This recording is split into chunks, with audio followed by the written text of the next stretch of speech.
Makanya jangan pernah meninggalkan ilmu yang bernama usul fikih, karena fikih yang mateng itu cara basa Jawa ini akan kehilangan stok teks. Misalnya Nabi sedekah pakai kurma atau pakai apa makanan pokok. Itu hadisnya itu kurma, sama Imam Syafi'i digenti kutu ahli baladi, yaitu makanan pokok dari negara. Sehingga kita tidak bisa mentang-mentang Nabi sedekahnya pakai kurma terus kita orang miskin kita kasih kurma. Bisa linu tuh nih kalau makan kurma orang Indonesia itu. Karena yang penting itu kutu ahli balad bukan kurma. Bukan mentang-mentang Nabi sholat di Mekah Medina, kalau ingin persis sunnah Rasul, sholatnya harus di Mekah Medina. Kalau di Indonesia Nabi tidak pernah sholat di Indonesia. Sunnah Rasul sholatnya di Mekah Medina, bisa ada orang sholat kalau gitu.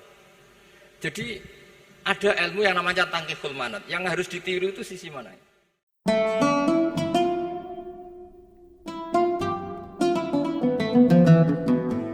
Para pemirsa, Anda saat ini masih terus bersama Haul ke-49 Kiai Haji Abdul Wahab Hasbullah, inisiator, pendiri, dan penggerak NU, pencipta lagu Ya Ahlal Waton, serta pahlawan nasional secara virtual. Berikutnya, tausiah dalam rangka Haul ke-49 Kiai Haji Abdul Wahab Hasbullah oleh Gus Baha kami haturkan.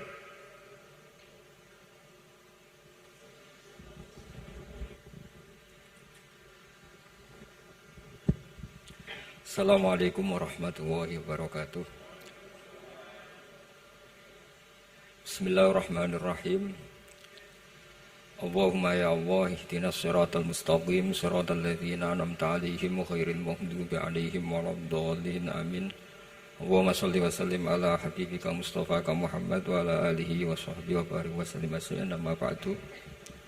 Yang sangat saya hormati Mustasyar PBNU sekaligus Wakil Presiden Profesor Dr. Ma'ruf Amin, yang saya hormati Rais Am PBNU, Rais Am NU Kiai Haji Miftahul Akhyar, Ketua Tanfid PBNU yang juga masih pernah mbah sama saya, Kiai Haji Said Akil, yang saya tadi senang sekali marahnya, senang sekali girohnya, karena itu memang khas keluarga kami. Jadi kalau nggak kesampean marah itu bagus. Jadi di antara sifatnya para nabi itu wayakhdufulillah, kalau agama nggak dapat apa tadi jatah ya, nggak tahu saya maknanya itu. Jadi wayakhdufulillah wayardoliridho. Semua yang saya hormati, ini ada Ibu Menteri Ibu Ida Fauzia, ada Gubernur Jatim Ibu Khofifah, yang sangat saya hormati keluarga besar Mbak Wahab Hasbullah. Di sini secara berurutan ada Nyai Mutmainnah, ada Nyai Mahfuzah, ada Nyai Hizbiyah, ada Nyai Mujidah. Yang sangat saya hormati Kiai Haji Hasib, Kiai Haji Rokib, semua yang saya hormati para santri, para alumni. Alhamdulillah tadi acaranya banyak sekali, jadi saya nanti ngaji insya Allah 15 menit. Karena menurut saya solusi bangsa ini itu mudah sekali kalau mau niru Mbah Wahab. Saya kemarin ditilihi Gus Hasib, saya tidak bilang bertamu, karena kalau tamu itu seakan-akan saya yang jadi tujuan, tapi niliilah karena beliau orang sepuh. Kemudian beberapa hari dikasih paketan buku beliau tentang Mbah Wahab, buku dari beliau tentang Mbah Wahab. Tapi sebetulnya saya tahu banyak tentang Mbah Wahab tanpa buku itu, karena Mbah Maimun, guru saya, juga bapak saya, Kiai Haji Nur Salim sering cerita. Kiai Wahab itu pedagang, juga ulama, juga politikus, juga pahlawan. Kita sebetulnya melihat itu sederhana, hanya sederhana dalam pikiran ulama. Jadi pernah suatu ketika Sayyidina Ali itu marah besar ketika melihat umat Islam itu pasif itu tidak aktif, sehingga beliau marah besar. Di antara kalimatnya itu, karena ini tengah-tengah kalimat, langsung pakai fa'ataf atau fa'tafrek atau apa sajalah, nanti terserah santri-santri yang ngi'rob. Fakubhan lakum hina sirtum gharadun yurma. Jadi umat ini akan buruk sekali ketika posisinya itu objek yang jadi sasaran tembak atau sasaran perasan pihak lain. Ketika misalnya haji itu bagus prospek, nanti ujung-ujungnya yang bikin sajadah kadang orang sana, mau biang kubu sebelah, nanti sensitif secara politik. Nanti ketika umat Islam punya kebutuhan pakaian ihram besar, juga yang produk kadang orang lain. Begitu seterusnya, sehingga setiap kebutuhan kita pun yang produk itu orang lain. Sehingga Mbah Wahab berpikiran sampai impor mori, pas itu kain putih. Begitu juga traveling, ketika umat Islam butuh mudah pergi ke Mekah untuk haji dan umrah. Juga bironya itu kadang orang lain, zaman itu Hindia Belanda, sehingga beliau dulu sudah mendirikan semacam biro haji. Itu semua adalah madhab, di antara madhab Sayyidina Ali ketika beliau mengatakan fakubhan lakum hina sirtum gharadun yurma. Buruk sekali kamu di mana-mana ini jadi objek. Misalnya kira-kira ginilah, kalau hallnya Mbah Wahab itu ada 10.000 santri dan semuanya karena keluarga kiai itu dermawan, sama Bu Mujidah dikasih makan semua. Nanti cateringnya yang menyediakan orang lain, kita tidak punya kecakapan produksi itu atau melayani itu. Sehingga perdagangan Mbah Wahab dalam tradisi keulamaan itu dimaknani sebagai supaya kita ini jadi aktor, baik di perdagangan, di politik, maupun dalam solusi urusan-urusan publik. Misalnya sekarang ada problem apalah, sebetulnya solusinya gampang sekali. Ketika kita minus atau ketika kita tidak berkecukupan, mulai dulu lama itu solusinya gampang. Pernah suatu Abdul Qasim Al-Junaidi atau siapa sajalah, ini karena polanya sama, menyuruh muridnya, saya tolong belikan ikan. Cara sekarang mungkin dikasih uang 50.000, terus dikasih tahu sama muridnya, Pak Yai uangnya tidak cukup karena harga ikannya 70.000. Terus kata gurunya, beri lebih murah lagi, uang 50 aja tidak cukup kok, cari yang lebih murah. Kata beliau, arkhisuhu bitarki, ya bikin murah karena kamu tidak berkeinginan, jadi nggak usah belikan katanya. Ini penting sekali karena dulu ada solusi, masyhur itu makalahnya Imam Syafi'i itu. Kata beliau, fa innal ghina anisya'ila bihi. Kalau kamu ingin tidak tergantung sesuatu, maka hindari sesuatu itu. Jangan memaksakan memenuhi sesuatu itu dengan memaksakan, tapi hindari sesuatu itu. Saya misalnya kalau nuruti kepengin, misalnya kalau saya dengan nafsu serakah saya, mungkin saya ingin punya mobil mewah, ingin apa saja, tapi itu membuat saya tersiksa karena harus menyediakan ini itu. Ya sudah, tidak usah ingin. Sehingga mudah sekali, makanya kata ulama dulu, fa'innal ghina anisya'la bihi, untuk menjadi berkecukupan, usahakan banyak hal yang tidak Anda butuhkan. Semakin banyak hal yang kita butuhkan, maka kita akan tergantung akan sesuatu itu. Makanya banyak ilmuwan, saya sering diskusi sama pakar-pakar sama ilmuwan, apakah negara Amerika itu negara yang kuat? Banyak ilmuwan yang berpikir, itu ilmuwan politik, bukan tasawuf, berpikir negara paling lemah itu ya kayak Amerika, karena semakin powernya kuat, ketergantungannya semakin kuat. Untuk memenuhi kebutuhan listrik harus begini, untuk kebutuhan minyaknya harus ini. Semakin kita kuat, maka ketergantungan akan sesuatu semakin banyak. Jadi ibarat orang yang punya Alphard sama yang enggak, kayak mana ya? Kayak yang enggak, karena kebutuhannya ada banyak. Artinya dalam kondisi krisis, ulama masih punya solusi, yaitu al-ghina itu anisya'la bihi. Jadi usahakan ketercukupan itu karena menghindari kebutuhan-kebutuhan yang tidak primer, yang tidak prinsip. Bukan memaksakan semuanya terpenuhi. Karena kita ini ulama. Dulu ketika sebelum ada negara, belum ada TNI, itu ulama punya cara untuk melawan Belanda. Karena mereka terbiasa punya loyalis, punya muhibbin, punya ghirah, punya strategi. Sehingga Belanda itu kesulitan ngadu ulama. Apalagi mereka terus ke Mekah, ketemu komunitas internasional yang semuanya berfatwa bahwa penjajahan harus dilawan. Itu luar biasa. Belum ada negara, nggak ditopang negara, kemudian tetap bisa melakukan perlawanan. Coba kalau dulu ngelawan nunggu, wah saya mau ngelawan penjajah kalau saya diangkat jadi TNI, saya mau ngelawan kalau saya punya otoritas yang disahkan negara, itu ribet, negara belum terbentuk. Makanya ini saya tidak akan ngaji lama-lama, tapi saya akan cerita khas Mbah Wahab sesuai riwayat yang saya dapatkan dari guru-guru kami, bahwa beliau tadi seperti yang dikatakan Pak Said, membina dan menyebarkan NU kemana-mana tanpa uang proposal. Nggak kebayang saat itu proposal kepada siapa, negara sendiri masih susah. Lalu mau diajukan kemana? Terus yang mau tanda tangan itu ya siapa? Jadi yang saya tahu tadi, yang penting kita niru sesuai yang diidam-idamkan tadi Sayyidina Ali. Jangan sampai kalian itu menjadi gharadun yurma. Ada apa saja orang lain yang memikirkan labanya, kita yang jadi objek. Sehingga zaman itu kita terima kasih semua sama Mbah Hashim, sama Mbah Wahab. Karena ini zuriyatam ba'duha min ba'd. Kita tahu Mbah Wahab putra Mbah Hasbullah punya ibu Nyai Fatimah, terus sampai Mbah Abdus Salam ya. Kemudian Mbah Hashim punya ibu Halimah, punya Abah lagi siapa setelah Halimah itu Lainah ya. Nah, terus Mbah Abdus Salam, jadi ini zuriyatam ba'duha min ba'd. Kalau dalam tulisan itu sampai Mbah Abdul Jabbar bin Ahmad bin Mbah Sambu. Memang Mbah Sambu punya beberapa saudara, diantaranya ada yang namanya Mbah Yusuf itu yang melahirkan keluarganya Mbah Ahmad Siddiq Jember, Mbah Siddiq Jember. Ada yang Abdul Halim yang melahirkan keluarga Lasem, termasuk saya itu lewat jalur Mbah Abdul Halim. Jadi zuriyatam ba'duha min ba'd. Dulu semua orang zaman Rasulullah SAW itu dilatih jadi aktor, jadi subjek. Sehingga orang yang miskin pun ketika perang Tabuk, perang Dzatil Usrah itu semua menyumbang. Ada yang menyumbang emas yang enggak terkira, yaitu Sayyidina Utsman. Ada yang cerita, ya Rasulullah saat tadi malam buruh dan punya beras hanya 2 kilo, yang 1 kilo saya sumbangkan jenengan, yang 1 kilo saya pakai untuk keluarga kami. Sekarang logikanya sederhana, kalau orang miskin 3.000, pas itu anggap saja pasukannya misalnya 3.000. 3.000 nyumbang beras 1 kilo, itu artinya terdapat 3.000 kilo beras. Artinya apa? Orang Islam yang miskin membiayai dirinya sendiri untuk makan.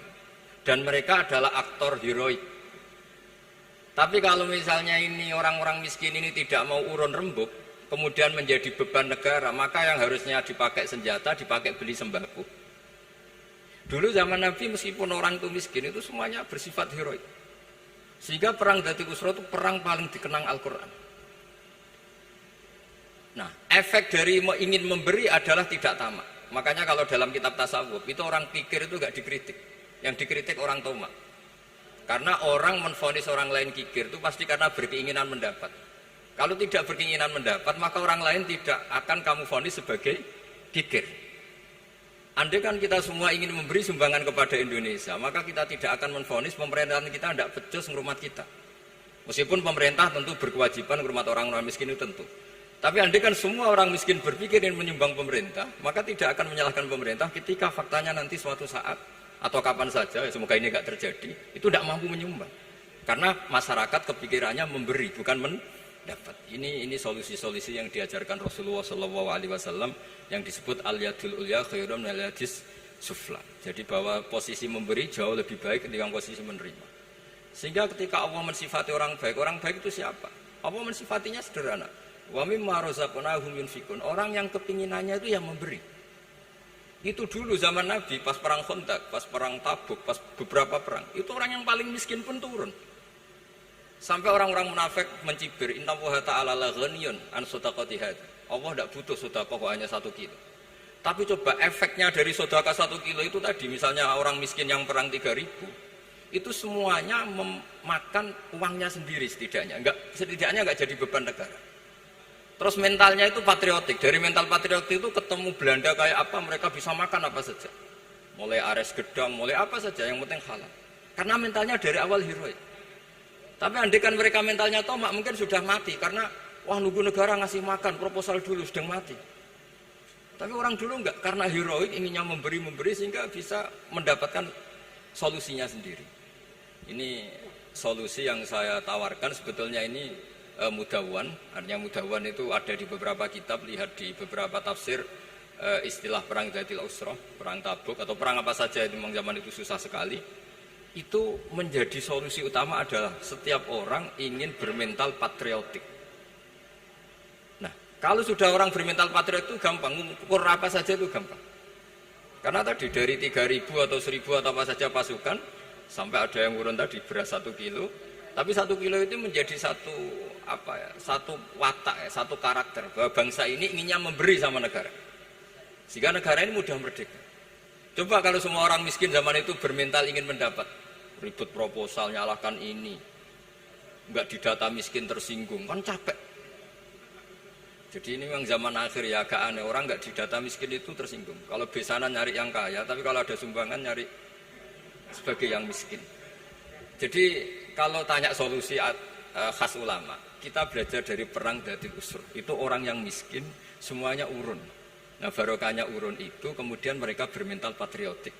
barokahnya patriotik, yang kaya, yang miskin, yang pinter, semuanya berkontribusi untuk menyumbang negara.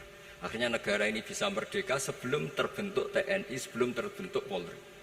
Karena tadi keinginan memberi, keinginan patriotik. Sehingga cerita buyut-buyut saya ketika Belanda atau apa Jepang, itu yang dicari di geladak saya itu ya kitab. Karena kitab ini dianggap sumber inspirasi mereka melawan Belanda. Dulu kita tahu masyarakat kita itu kalau ngerti Belanda itu dipanggil Doro, wis penjajah jadi diundang Doro. Itu kan terlalu dulu. Sehingga orang Arab itu kadang agak dengan tanda kutip mencibir kita. Kalau bahasakan negara jajahan itu mustakmarin. Negara yang perlu rame karena cara berpikir masih terbelakang. Wong penjajah kok dipanggil Doro. Terus ketika beberapa kiai melihat Belanda baik karena di alun-alun dikasih masjid gini-gini, sudah tidak berotak karena anggap Hindia Belanda itu baik. Baru ketika era beberapa ulama, ada Mbah Hashim, ada Mbah Hasbuh, tadi kata beliau Dwi Tunggal tadi, terus ada fatwa resolusi jihad, sehingga mereka baru sadar bahwa Belanda itu ancaman. Kayak apa pentingnya ilmu, kayak apa pentingnya fikih. Karena di fikih jelas jihad untuk melawan penjajah itu fardu kifayah. Tapi jika musuh kadung ada di kita, maka itu fardu ain. Tidak lagi ada prasyarat harus lelaki, harus merdeka, enggak, perempuan pun harus terlibat. Jika kita punya pahlawan kayak Cut Nyadin, beberapa daerah Kartini, itu ada di khazanah kitab-kitab fikih kita. Jadi kita tidak pernah kehilangan khazanah untuk menjawab muskilatus zaman, untuk menjawab problem-problem zaman. Tapi yang penting kita selalu ngaji, selalu belajar. Saya adalah orang yang sebetulnya tidak pernah ingin terkenal karena saya itu suka belajar. Cuma saya bikin pengecualian, mau diundang kalau pernah sepuh. Ternyata yang pernah sepuh itu banyak. Ini agak musibah bagi saya karena harusnya kiai itu ya dihormati, tapi gara-gara kalah sepuh digawe kongkonan. Saya ini kemana-mana digawe kongkonan. Jadi gayanya nasihati, tapi aslinya diperintah. Jadi tidak ada kerennya sama sekali. Saya di mana-mana posisinya al-makmur, diperintah. Tapi saya senang karena ilmu itu butuh konsensus. Andai kan saya tidak pernah ngaji di depan Mbah Mun, di depan bapak, di depan guru-guru, maka mungkin saya tidak pede atas bacaan yang saya baca. Karena saya tidak tahu ini benar apa tidak. Jika masyhur dalam guyonan santri, ada orang tidak baca-baca kitab, cari kamus sampai mati tidak ketemu. Karena dia bacanya lam tardiman. Wah, itu cari di kamus sampai mati tidak akan ketemu. Bareng tanya gurunya, ini apa Pak Yai? Oh, itu lam tarodaman. Lam tarodaman itu karena marjiknya mar'ah, orang ningali sapa mar'ah daman ing getih. Dia bacanya jadi satu lam tardiman. Dicari di kamus ya, sampai mati tidak akan ketemu. Makanya di guyonan-guyonan pesantren itu banyak katanya ada cerita orang mati karena satu titik. Jadi gurunya baca habbatun sauda dawaun min kulli da. Jadi dia kitabnya kelebihan apa? Titik. Jadi kelebihan titik dia bacanya itu hayatun sauda dawaun min kulli da. Nyari ular hitam, kobra, dipatuk mati. Padahal sesuai resep kitabnya, karena kitabnya dia kelebihan titik hayatun sauda, artinya maknanya ular hitam. Sementara tagnya mestinya habbatun sauda.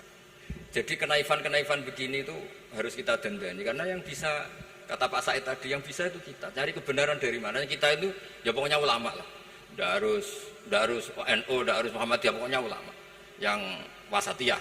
Itu nanti terus gimana yang wasatiyah itu kayak apa, tapi jelas ulama.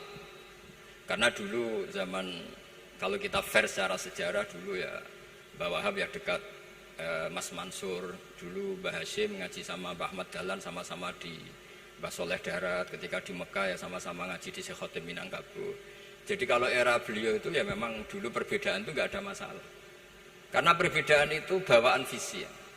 Saya belajar usul fikih di antara yang diceritakan di buku-buku Mbah Wahab. Beliau itu ahli usul fikih. Sementara Ki Bisri itu suka fikih mateng.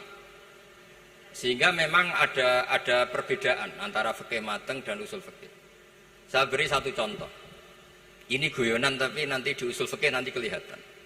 Di usul fikih itu ada ilmu namanya tangkihul manat. Ketika Nabi sama-sama menyebut sesuatu, sebetulnya ada benang merah di situ, tidak sama persis. Misalnya begini. Ja'a a'rabiyun ila Rasulillah sallallahu alaihi wasallam. Faqala ya Rasulullah ahlaktu. Wa ma ahlaka kaqal waqatu imraati fi nahari Ramadan. Ya Rasulullah, saya ini orang yang rusak karena saya berhubungan intim dengan istri saya di ketika Ramadan. Terus Nabi ngendikan, ya sudah kamu harus merdekakan budak, saya tidak punya ya Rasulullah. Ya sudah kamu puasa 2 bulan berturut-turut. Kata beliau, puasa baru sehari saja kecelakaan apalagi 2 bulan. Karena kamu orang Arab lah, orang Arab itu, dia cerita ini di Arab itu. Terus, ya sudah kamu sedekah sama 60 orang miskin. Saya ini orang paling miskin. Susah kan menghadapi orang miskin seperti ini. Nah, pertanyaannya secara usul fikih, menurut mazhab Syafi'i, sanksi berat itu hanya untuk yang berhubungan suami istri. Sehingga kalau membatalkannya pakai rokok, pakai minum, pakai makan, tidak kena sanksi seberat itu. Masuk akal kan, karena memang hubungan suami istri dalam banyak hal, misalnya haji, itu ifsad, yang benar-benar ifsad, bisa merusak haji secara total. Tapi menurut Imam Malik, pikiran Imam Syafi'i itu dianggap aneh. Loh, ini hubungan suami istri itu statusnya mubah, sesuatu yang boleh. Maka semua hal yang boleh tapi merusak kehormatan Ramadan, maka ketentuannya sama. Yaitu misalnya nggak sakit, nggak apa, pagi-pagi nyate. Wah, itu kan melecehkan Ramadan, nggak sakit, nggak apa, kok pagi-pagi nyate. Perlu dicatat karena hubungan suami istri itu sesuatu yang boleh. Berarti kalau yang boleh merusak Ramadan hukumannya berat, makan yang statusnya boleh juga hukumannya berat. Itu dulu bapak saya ketika bikin analogi itu mau cerita sederhana gini. Hak di ono santri ya goblok, kandhanane aneh. Istrinya lapor ke kiainya. Pak Yai, santri jenengan kalau sama istri sering mukul itu nabok pakai tangan. Santrinya dipanggil kan alumni, kamu jangan sering mukul istri kamu gini-gini. Iya Pak Yai, njeh. Suatu saat 2 minggu istrinya lapor lagi, sekarang tidak nabok Pak Yai, nyaduk. Karena yang dilarang hanya nabok. Dipanggil kiai, lo kamu katanya masih sering nyaduk istri kamu. Yang dilarang kan mukul, sekarang nyaduk. Kapan-kapan meludahi. Nah, artinya di usul fikih dijelaskan bahwa makna haramnya naboi adalah hurmatul idza, haramnya menyakiti. Maka nyaduk sama, meludahi sama, menerlantarkan sama. Itu dulu bahwa ahlinya bikin usul fikih seperti itu. Sehingga misalnya amar ma'ruf nahi mungkar, ketika beliau ditanya apakah perlu ikut kabinet gotong royong, tapi di situ banyak kelompok yang mungkin tidak cocok.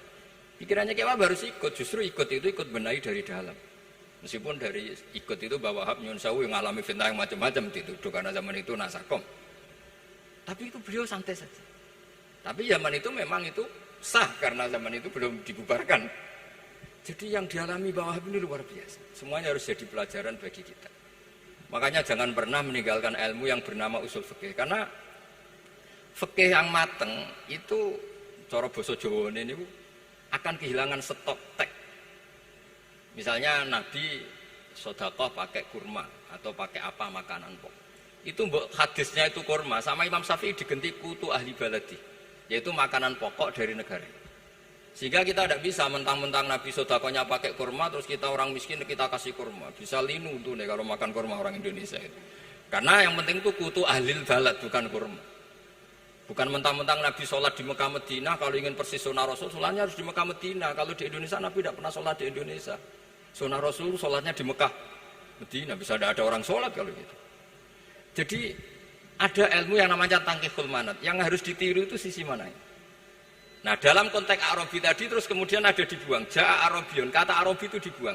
Datang orang Bedui, orang kota pun kalau punya kesalahan yang sama hukumannya juga sama, maka kata Arabi dibuang.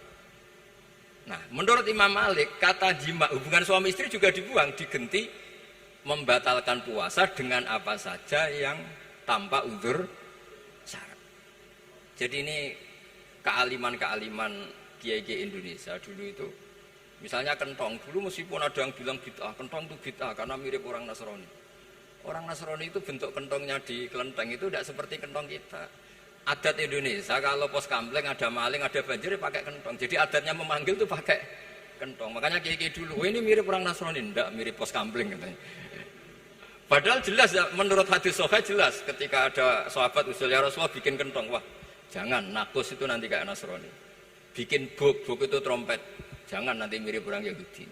Ya dengan api ya Rasulullah, jangan nanti mirip Majusi. Datang sahabat tergesa-gesa, beliau mimpi kalau diajarin azan. Azan itu maknanya al-ilam, memberi maklumat waktu sholat. Akhirnya ada azan. Kemudian ulama Indonesia dulu Mbah Hashim sama Ki Fakih Mas Kemambang, yang satu anti kentong, yang satu pro kentong. Itu dulu ya saling menghormati, nggak masalah. Karena fikih itu sekali khilaf itu mirip-mirip. Tadi Pak Said Akil nyinggung Palestina. Saya pernah ke Palestina.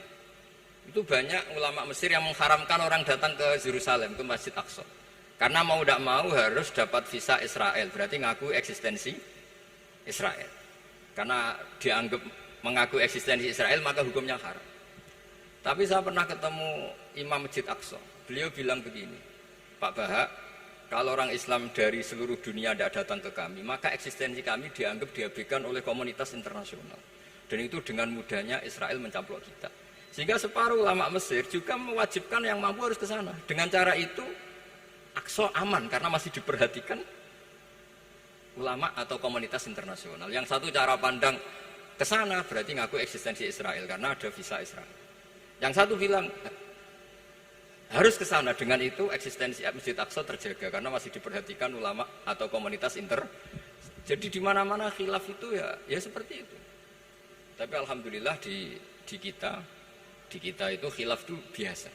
Sehingga zaman kita mondok, saya itu pernah pengalaman buruk sekali saya ketika jadi Rois Musyawarah Fathul Mu'in. Itu ada pertanyaan gini Gus Hasib. Saya tanya gini sama orang, Gus, soft paling utama itu yang nomor berapa? Nomor 1 kata saya. Yang kedua, yang soft berikutnya, iya yang berikutnya. Kalau sudah tahu soft terbaik itu yang nomor 1, kenapa masjid gak dipakai memanjang selatan utara? Biar semuanya nomor 1. Selagi masjid itu memanjang barat timur, pasti ada soft 1, 2, 3. Itu kan kurang ajar betul. Jadi supaya orang soft 1 semua ya tinggal desain masjidnya, yaitu memanjang utara selatan. Selagi masih memanjang barat timur, pasti soft 2, 3. Terus saya kebalik tanya, lalu setelah begitu yang paling abdul siapa? Yang sisi kanannya imam. Ya sudah, imamnya dipojokkan pol selatan, biar semuanya dari pol kanan. Nanti ada masalah lagi, yang paling abdul siapa? Yang paling dekat imam. Yuskono kerubutu imam kan gitu. Jadi kalau nuruti fikih itu ya memang ilmu logika. Sehingga banyak orang jadi wali itu dari hasil ijtihadnya. Ada orang jadi wali karena sering sholat di shaf awal. Tapi ada wali pesaingnya justru jadi wali karena kalau sholat di belakang. Tapi tetap wali. Suatu saat 2 wali ini ketemu. Loh, kamu kok wali padahal kalau sholat paling belakang. Saya tuh malu sama Allah. Kok kayak sok suci ya kok ngarep gitu. Jadi wali karena adab, bukan karena malas loh. Saya itu gak pede, saya saja kok sholat di depan. Maksudnya kok kepedean itu. Tapi tentu secara syariat tetap baik yang di depan. Ini saya bukan bela yang, kenapa saya cerita bela yang belakang, karena yang bela jarang gitu. Makanya saya, dan kebetulan saya kalau sholat ya sering di soft belakang. Tapi ini saya cerita betapa logika fikih itu khazanahnya banyak dan luas. Dan kita bicara usul fikih itu biasa. Kita belajar sama beberapa ulama. Saya berkali-kali cerita di mana-mana. Muhammad bin Hasan Asyibani itu mewajibkan ulama kaya, dan beliau kalau ngitung duit itu di kamar tamu, di ruang tamu. Sehingga santri itu ora kepikiran nyalami template. Kan cara wong Jawa kan melihat ngitung duit kok di ruang tamu. Tapi ternyata alasannya beliau masuk akal. Ben santri ku roh nak kiye ini di duit, jadi ora perlu kepikiran nyumbang gulu. Ya masuk akal. Tapi yang nyimpen duit ya masuk akal, wong duit kok dipamer-pamerno. Tapi yang pamer nggih monggo, nak niate ben wong liya ndak perlu berempati, nggak perlu sakit. Jika nggak perlu didata dapat BLT, mergo duitnya didakok. Ya, itu semuanya istihad. Assalamualaikum warahmatullahi wabarakatuh.